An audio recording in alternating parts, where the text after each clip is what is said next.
로마서 9장 우리 한 절씩 교독하도록 하시겠습니다. 내가 그리스도 안에서 참말을 하고 거짓말을 아니하노라. 나에게 큰 근심이 있는 것과 마음에 그치지 않는 고통이 있는 것을 내 양심이 성령 안에서 나와 더불어 증언하노니, 나의 형제 곧 권력의 친척을 위하여 내 자신이 저주를 받아 그리스도에게서 끊어질지라도 원하는 바로라. 그들은 이스라엘 사람이라. 그들에게는 양자됨과 영광과 언약들과 율법을 세우신 것과 예배와 약속들이 있고, 조상들도 그들의 것이요 육신으로 하면 그리스도가 그들에게서 나셨으니, 그는 만물 위에 계셔서 세세 찬양을 받으실 하나님이시니라. 아멘. 그러나 하나님 말씀이 폐하여진 것 같지 않도다.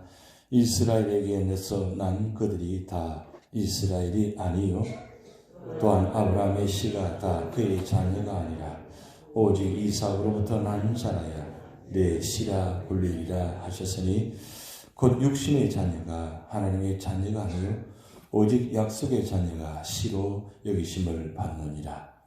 약속의 말씀은 이것이니, 묘면 이때 내가 이르니 사라에게 아들이 있으리라 하심이라. 그뿐 아니라 또한 리브가가 우리 조상 이삭 한 사람으로 말미암아 임신하였는데, 그 자식들이 아직 나지도 아니하고 무슨 선이나 악을 행하지 아니한 때에 택하심을 따라 되는 하나님 뜻이 행위로 말미암지 않고 오직 부르신 이로 말미암아 서게 하려 하사, 리브가에게 이르시되 큰 자가 어린 자를 섬기리라 하셨나니, 기록된 바 내가 야곱을 사랑하고 에서는 미워하였다 하심과 같으니라. 그런즉 우리가 무슨 말을 하리요? 하나님께 불의가 있느냐? 그럴 수 없느니라.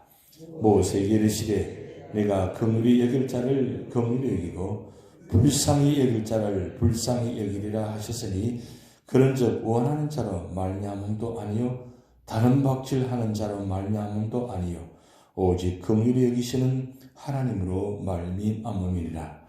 성경이 바로에게 이르시되 내가 이 일을 위하여 너를 세웠으니 곧 너로 말미암아 내 능력을 보이고 내 이름이 온 땅에 전파되게 하려 함이라 하셨으니, 그런즉 하나님께서 하고자 하시는 자를 긍휼히 여기시고 하고자 하신 자를 완악하게 하시느니라. 혹 내가 내게 말하기를 그러면 하나님이 어찌하여 허물하시느냐? 누가 그 뜻을 대적하느냐 하리니, 이 사람아 내가 누구이기에 감히 하나님께 반문하느냐? 지음을 받은 물건이 지은 자에게 어찌 나를 이같이 만들었냐 말하겠느냐?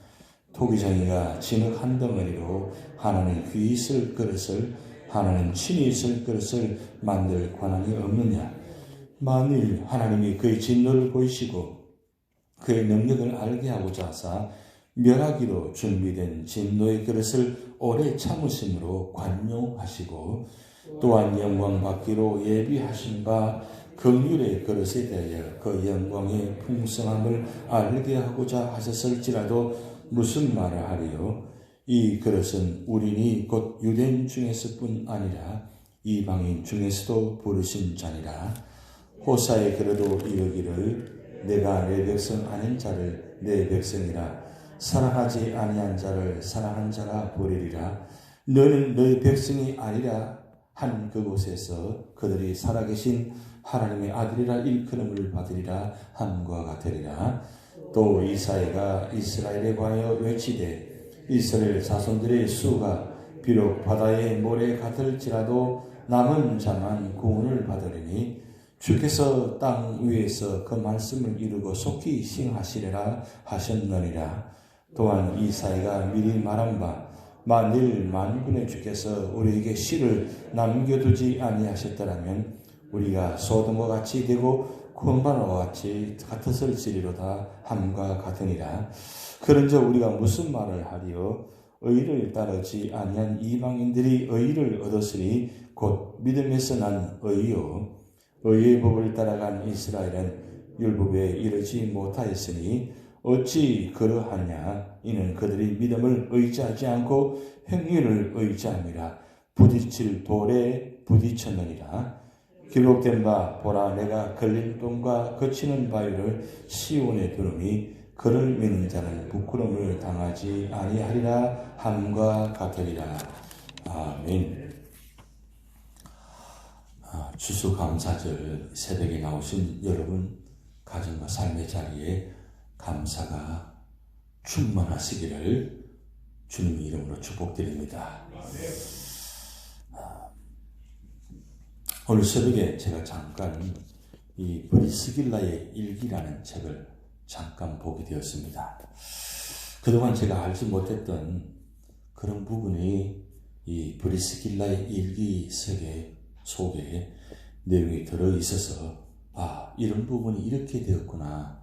무슨 말씀이냐면 로마서가 어떻게 기록이 되어졌고 어떻게 전달이 되어졌고 또 로마서를 전달할 때 누가 전달했으며 그리고 전달할 때 이 로마서가 어떤 모습으로 전달되었는가를 이 브리스길라의 일기 속에 내용 속에 들어있어서 잠깐 말씀드리려고 합니다. 이 브리스길라의 일기 내용 속에 로마서가 어떻게 전달됐는가, 어디서 이 전달됐는가를 말씀이 기록되어 있는데 이 로마서를 사도 바울이 기록할 때 고린도의 교회에서 기록했다고 기록되어 있습니다. 고린도 교회를 세울 때는 2차 선교여행 때 고린도 교회를 세웠습니다. 그리고 고린도 교회를 세우고 난 다음에 떠나고 난 후에 3차 선교여행 때 다시 고린도 교회를 방문해서 이 고린도 교회에서 다시 설교하면서 그리고 적은 내용이 바로 이 로마서입니다. 그런데 이 로마서 내용이 고린도 교회에 설교한 내용을 사도 바울이 다시 정리해서 기록한 내용입니다. 그래서 그때 당시에는 이렇게 책으로 한 권에 할 수 없이 양피지로 만든 두루마리에다가 한 장 기록해서 16두루마리를 만드는 겁니다. 그런데 오늘 이 내용을 보면 제가 한 가지 새롭게 발견한 것은 차례대로 1장부터 16장까지 기록한 것이 아니라 사도 바울이 1장부터 16장까지 기록했는데 이 로마서는 전체 크게 세 부분으로 구성되어 있습니다. 1장부터 8장까지 구원에 관한 교리에 대해 기록되어 있고 그리고 오늘 본문 읽은 9장부터 11장까지는 삽입구입니다. 이 삽입구라는 말씀은 따로 사도 바울이 기록했는데 이는 동족인 이스라엘 사람들의 생각하면서 기록한 말씀입니다. 그래서 9장부터 11장까지 세 장으로 구성되어 있고 그리고 12장부터 16장까지 구원받은 사람이 어떻게 신앙생활을 해야 될 것인가를 기록한 말씀입니다. 그래서 크게 세 부분 나눠집니다.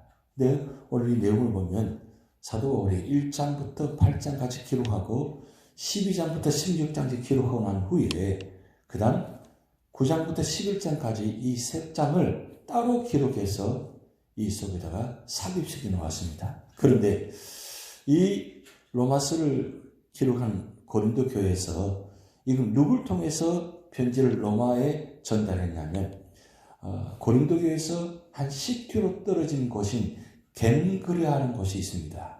그 한 군데 거기에 사도 바울이 복음을 전하면서 이 겐그레 교회를 세웠는데 거기에서 아주 신실한 여자 집사인 베베가 있습니다.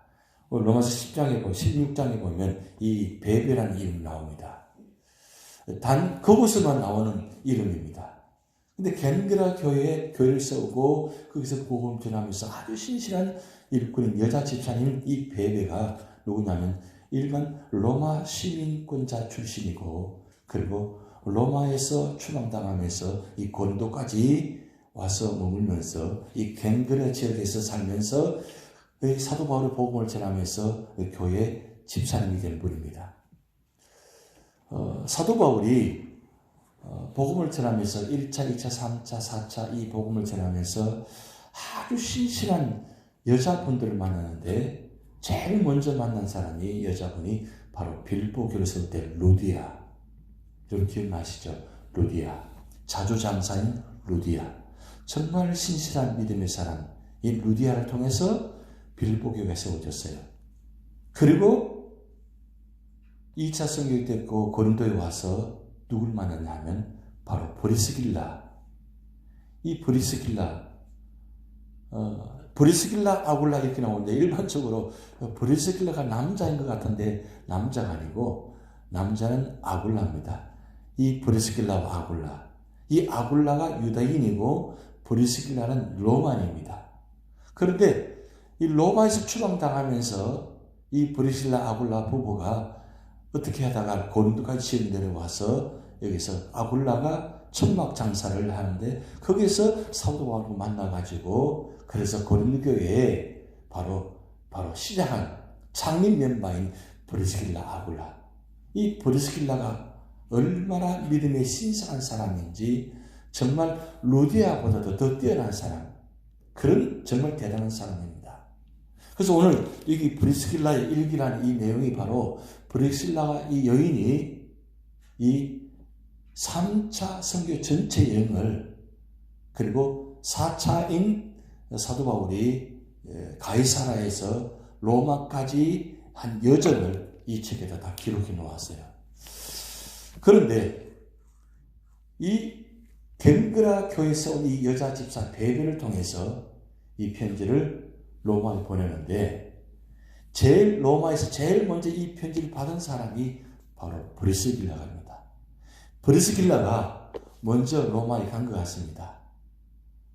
로마에 가 있으니까 이 사도 바울이 이 베베를 통해서 로마 교회에 편지를 전했는데 브리스길라가 제일 편지를 먼저 받고 그리고 편지 내용을 전체 다 읽고 난 다음에 은혜를 받고 그리고 편지를 로마 교회 성도들에게 이제 남은 그 장면입니다. 그러니까 두루마리가 16개잖아요. 16개인데 여기서 한 가지 특이점은 사도 바울이 이 16두루마기를 기록해서 전달하면서 13개를 묶어가지고 전달하면서 13개라는 것은 1장부터 8장까지 그리고 12장부터 16장까지 이 16개 두루마기를 묶어가지고 전달하면서 베베에게 무슨 말을 하냐면 이 내용이 그렇게 나와 있어요. 9장부터 11장까지 이 내용 이 세 두루마기를 베베에게 전달하면서 베베가 가지고 가면서 이걸 어디에 삽입할지를 결정해보라고 그렇게 이야기해놨어요. 아주 특이한 점입니다. 1장부터 16장까지 그냥 묶어가지고 순서대로 전달하는 것이 아니라 16두루마기를 먼저 묶고 그 다음 이 세 두루마기를 묶어서 베베에게 전달하면서 어디에 전달하는 건지 어디 삽입하면 좋을지를 결정해보라고 합니다. 그런데 이 베베가 8장과 12장 사이에다가 연결시켜 놓았다는 거예요. 하나의 특이한 점입니다. 그러면 왜 이 세 두루마기가 중요하냐면 사도 바울이 1차, 2차, 3차, 4차, 5차까지 복음을 전하면서 그 마음속에 사도 마음속에 가장 아프고 가장 힘든 사람들이 누구냐 하면 바로 동쪽인 유대인들입니다. 사실 사도 바울이 복음 전하면서 그렇게 고통당하고 핍박한 사람들이 누구냐? 바로 같은 동쪽 유대인들입니다. 그래서 사도 바울이 복음을 전하면서 가는 곳마다 제일 먼저 회당에서 복음을 전하기 시작합니다. 왜 회당에서 복음을 전하기 시작하느냐? 같은 동족인 유대인들에게 가장 먼저 이 복음의 소식을 전하고 싶었거든요. 그런데 그렇도록 1차, 2차, 3차 복음을 전하면서도 복음을 제일 먼저 받아들이고 제일 먼저 구원받아야 될 이 유대인 동족들이 복음을 받아들이지 않고 오히려 핍박하고 그래서 오늘 본 말씀 보면 1절, 2절 말씀에 큰 근심이라는 단어가 나와요. 큰 근심. 큰 근심이 무엇이냐? 사도 바울 입장에서는 동정 유대인이 먼저 구원을 받아야 되는데 구원을 받지 못하고 오히려 예수 믿는 사람을 핍박하고 죽이고 이런 모습을 보니까 과거에 자기 모습이 생각나잖아요. 자기가 예수님 만나기 전에는 어떤 모습이었습니까? 예수님 사람 죽이고 가두고 그렇게 얼마나 많은 핍박을 했습니까? 심지어는 다메섹 도상까지 150km 떨어진 그곳까지 달려가면서 그 다메섹 도상에 있는 예수 믿는 사람을, 그 먼 거리에 있는 사람들을 잡아서 예루살렘까지 호송하려고 그렇게 대단히 각오한 사람, 그 사람이 사울이었다는 거죠. 그런데 이 사울이 바울의 편에서 복음을 전하면서 가는 곳마다 유대인들을 만나보니까 자기의 과거의 모습이 그대로 있거든요. 그대로 있으니까 마음이 너무 아픈 거예요. 핍박을 받을 때마다, 그들에게 돌을 맞을 때마다 얼마나 고통당하지 모릅니다. 여러분, 이 로마서를 기록될 때 그냥 편안하게 기록하지 않습니다. 여기 내용을 보면 그런 내용이 담겨 있습니다. 1차, 2차, 3차 선교할 때 예루살렘 그 히브리파 유대인 중에서 두 사람 이름이 등장하는데, 블라스티니우스와 그 다음에 드라크마라는 두 사람이 있는데, 이 두 사람이 사도 바울을 죽이려고 작정하고 1차, 2차, 3차, 4차, 아니 5차까지 그렇게 추격하면서 사도가 가는 곳마다 따라다니면서 사도 바울을 죽이려고 하는 장면이 기록되어 있습니다. 지금 이 로마서를 기록한 이 고린도 교회에서도 사도 바울이 언제 이 두 사람이 들어닥칠지 모릅니다. 그런데 두 사람뿐만 있는 것이 아니라 그때 당시에 당금파라는 이 당금이 뭔지 아시죠? 칼을 들고 사도 바울을 죽이려고, 여러분 2차, 3차 때 보면 40명이나 되는 사람이 자지도 않고 먹지도 않고 사도 바울을 죽이려고 그렇게 결심한 사람들이 있다고 기록되어 있잖아요. 그런 사람들이 이 당금파인데, 이 당금파가 사도 바울이 가는 곳마다 세운 교회마다 편지를 보내고 찾아가서 사도 바울은 이단자고 죽일 사람이다, 그 말을 믿어서는 안 된다, 그렇게 가는 곳마다 교회를 비판하고 교회를 무너지게 만들고 끝까지 추적한 사람들이거든요. 로마서를 기록할 때도 언제 들어닥칠지 모르는, 그래서 사도 바울이 가는 곳마다 꼭 밖에는 보초를 섰다고 합니다. 언제 어느 순간에 이 두 사람이 당근바가 덮쳐가지고 자기를 죽일지 모르는 그런 위급한 상황. 그래서 복음을 전하다가 위급하면 밤사이 야밤 도착하고 다른 곳으로 이동하는 장면이 계속 1차, 2차, 3차에 계속 나오잖아요. 그러니까 로마서를 기록할 때도 그런 모습이 있다는 거죠. 그러면서도 사도 바울 마음속에는 동족인 유대인들이 구원받아야 되는데 하면서 로마에도 그런 유대인들이 많이 있다는 거죠. 그래서 로마서를 기록하면서 13편의 두루마기를 묶고 또 마지막 이 세 두루마기를 묶어가지고 배백에 보내면서 이 유대인들에게, 동족인 유대인들에게 복음을 전하는 마음, 그런 마음을 담아놓았다는 거죠. 그런데 오늘 본 말씀 보면 3절 말씀에 나의 형제 곧 고륙의 친척을 위하여 내 자신이 저주를 받아 그리스도에서 끊어질지라도 원하는 바로라. 여러분, 그리스도에서 끊어지면 어떻게 돼요? 끝나는 거잖아요. 우리가 로마서 8장에 마지막 말씀 보면 39절에 높은 면에 깊은 면에 다른 어떤 피조물이라도 우리를 우리 주 그리스도 예수 안에 있는 하나님의 사랑에서 끊을 수 없으리라. 사도 바울이 복음을 전하면서 그렇게 핍박 가운데도 절대로 끊을 수가 없다는 거예요. 이 끊을 수가 없다는 건 막을 수가 없다는 뜻이에요. 구원에서 누구든지 하나님께서 예수님을 통해서 구원받았으면 그 끊을 수 없다는 말씀은 마지막 절 로마서 8장 기록해 놓았거든요. 그래서 구원받은 자는, 예수 그리스도에서 구원받은 자는, 오직 의인은 믿음으로 하는 구원받은 자는 절대로 누구도 어떤 사람도 끊을 수가 없다는 것이 구원의 결론입니다.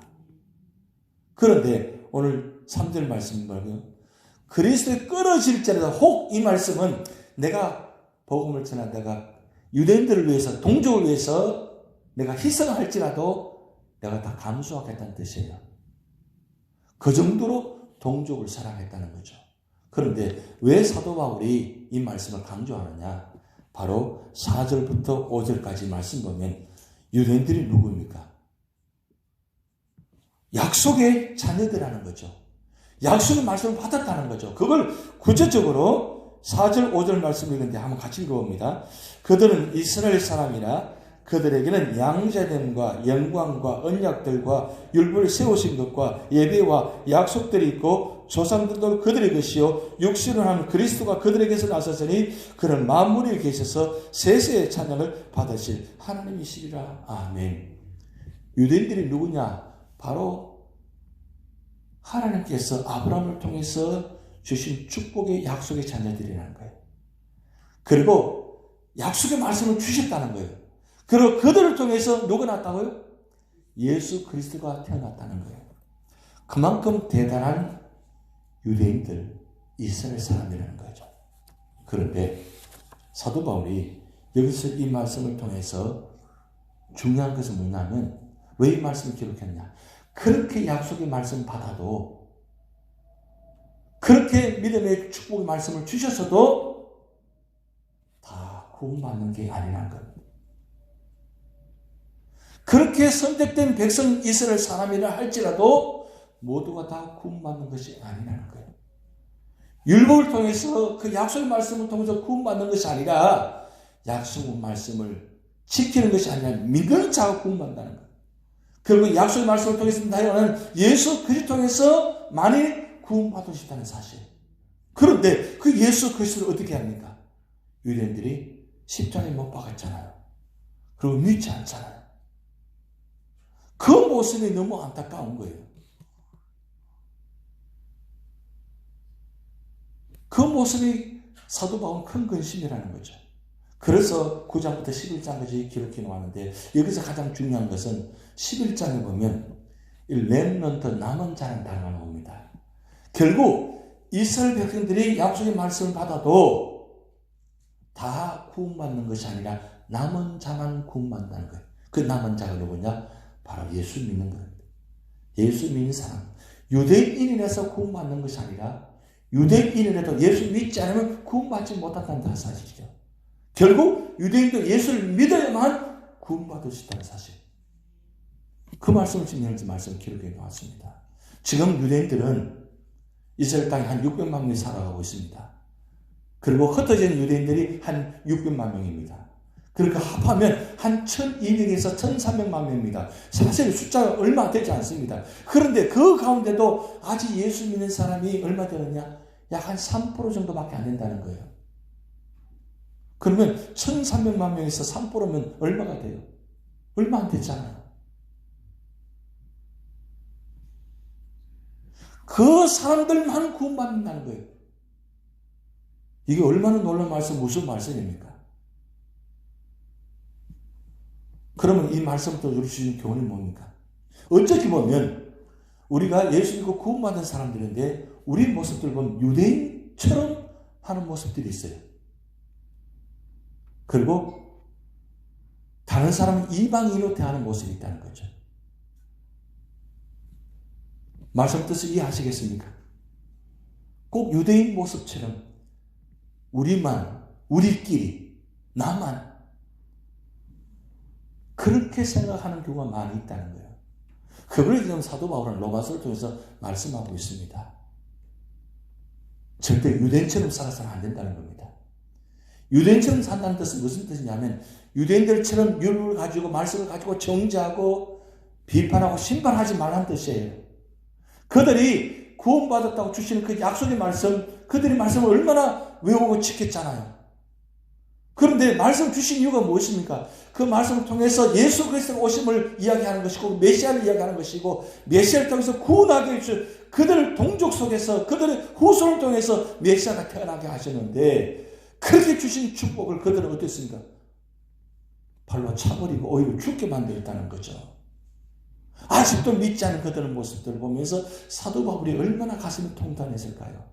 얼마나 가슴이 답답했을까요? 오늘 우리 삶의 자리에 여러분 중요한 것은 우리는 그리스도를 믿음으로 말미암아 구원받았습니다. 그런데 이 책의 참 내용 속에 이 브리스길라가 그 내용 속에 제가 감동받은 것은 우리는 절대로 그리스도인으로는 살아갈 수가 없다라고 기록했어요. 이해되시겠습니까? 우리는 그리스도를 산다는 것이 중요하잖아요. 그리스도를 살아야 되잖아요. 그런데 브리스길라는 절대로 그리스도인으로 살 수가 없다는 겁니다. 왜요? 내가 그리스도가 되어야만, 오직 그리스도만이 그리스도를 살 수 있는 거지, 우리는 그리스도인으로 살 수가 없다고 이야기해놨어요. 그만큼 우리가 연약하고 부족하고 죄의 일성을 갖고 있다는 뜻이에요. 오직 그리스도만이 그리스도를 살 수 있다. 그 뜻은 그리스도가 내 안에 계셔야만 내가 그리스도인을 살 수 있다는 뜻이에요. 내가 그리스도가 내 안에 계시지 않으면, 예수님이 내 안에 계시면 너는 절대로 그리스도인을 살 수가 없다는 뜻이에요.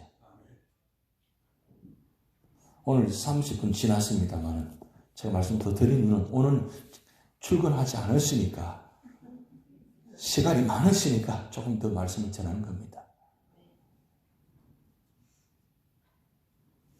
우리는 절대로 예수님 내 안에 계시지 않으면 절대로 예수님처럼 살 수가 없습니다. 우리는 예수님처럼 바울처럼 그렇게 살 수 없을까라고 우리는 찬송 부르잖아요. 예수님이 내 안에 계셔야만 내가 예수님처럼 살 수 있습니다. 말씀이 내 안에 계셔야만, 말씀을 들고 다닌다고 해서 내가 다 말씀을 실천하는 것이 아니라, 말씀이 내 안에 계셔야만, 말씀이 내 안에 속에서 역사해야만 말씀대로 살 수 있습니다. 이건 우리에게 결론입니다. 사도 바울이 로마서를 통해 주신 말씀 바로 이 내용입니다. 말씀이 내 안에서 살아 계셔야 돼요. 여러분, 유대인들은 말씀을 지키려고 얼마나 노력했습니까? 다 외웠어요. 613가지 계명을 다 외우고 그 말씀을 지키려고 얼마나 노력했습니까? 그런데 그들을 보면 613가지를 못 지켜요. 왜? 인간은 613가지 지킬 수가 없어요. 완전하지 못하기 때문에 지키는 척 하는 거죠. 왜 그러냐? 말씀이 지킨다고 했지만 실제로 지킨다고 하는 건 아니라 사실 그 안에 있지 않기 때문입니다. 그 안에 있다는 것은 바로 말씀화되어 있다는 뜻이에요. 그래야만 지킬 수 있는 겁니다. 한 가지를 지켜도 온전히 지킬 수 있다는 거죠. 결국 우리 삶의 자리에 내가 예수 믿는 사람으로서 이 1장부터 8장까지 구원의 말씀을 우리가 받았어요. 하나님의 사랑에서 그리스도를 끊을 수 없다고 말씀하고 있지만 진짜 주님이 내 안에 계셔야만 이 세상 누구도 나를 끊을 수가 없다는 뜻이에요. 결국 바로 예수님 주신 말씀이 내 안에 속에 계셔야 된다는 뜻입니다. 이 말씀을 마음속에 품고, 그리고 예배 드릴 때에, 기도할 때, 찬송 부를 때 진짜 그리스도인, 예수 믿는 사람으로서 살아갈 수 있고 승리할 수 있다는 뜻입니다.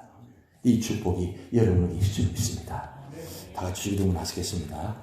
하늘에 계신 우리 아버지여, 이름이 거룩히 여김을 받으시오며 나라에 임하옵시며 뜻이 하늘에서 이룬 것 같이 땅에서도 이루어지이다.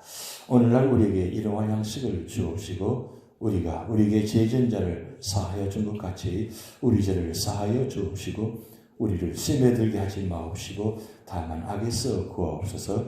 대개 나라와 권세와 영광이 아버지께 영원히 이사옵나이다.